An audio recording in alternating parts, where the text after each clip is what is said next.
Sean Haney here with Real Agriculture. I'm joined right now by Michael Young. He is the president of Canada Beef. Michael, how's it going? Good, Sean. How are you? I'm doing really well. You enjoying Stampede this week?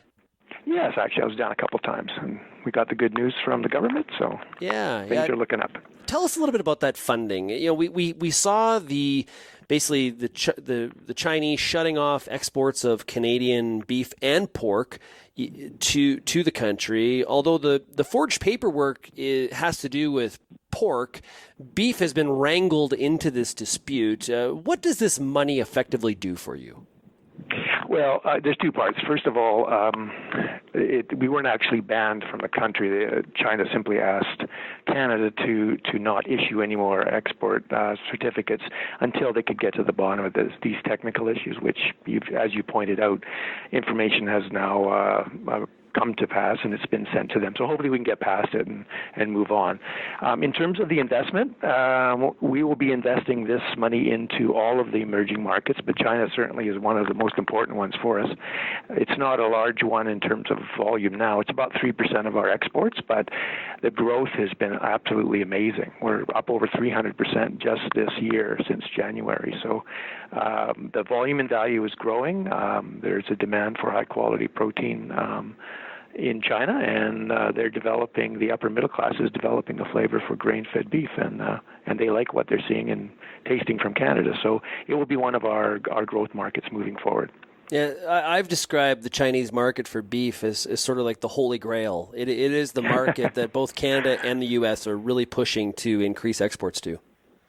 Yeah, I mean, it's a lot of, any metric involved in this country is huge, but it's really, we segment where we want to go with it. So, of course, there's high-end retailers and food service operators that are looking. So it's the last real emerging market for beef we see. That, the EU is going to grow for us a little bit as well, but we really do see China as being, Japan, of course, and China as being a real growth market for us moving forward. So we're going to take this money, we're going to invest it into with end-user customers who are investing in sales from Canada, and we're going to grow the brand based on the value proposition that Canadian beef brings to the table in terms of quality, safety, and sustainability.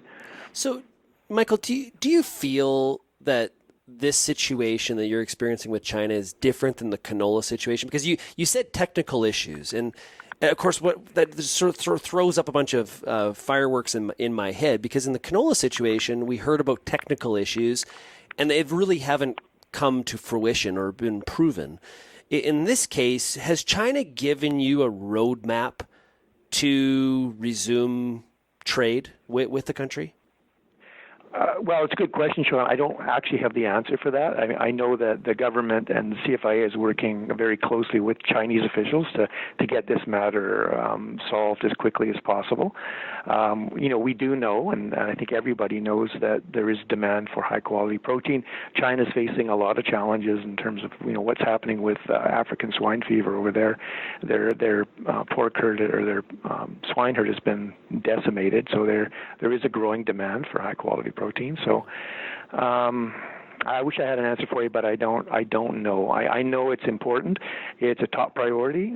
We stand behind the CFIA and the government, and we support their approach. And hopefully we can get past it as quick as possible, get the markets back open, and get the beef flowing back into China. So now this money, this funding, it was $8 million. I think it was about 5.3 is for the export component. Correct. This came through the CAP program. So is this old money or is this new funding? Can you just break that down really quickly for us? Sure. Well, we put the application in actually quite a while ago. So there was a bit of a delay last year, and this often happens with the new programs as they move on. So it's new money for us, but it was expected. We were planning on it, and it's part of our strategy moving forward. Okay. Michael, I really appreciate it. Thank you very much. Oh, thanks, Sean. That is Michael Young. He is president with Canada Beef.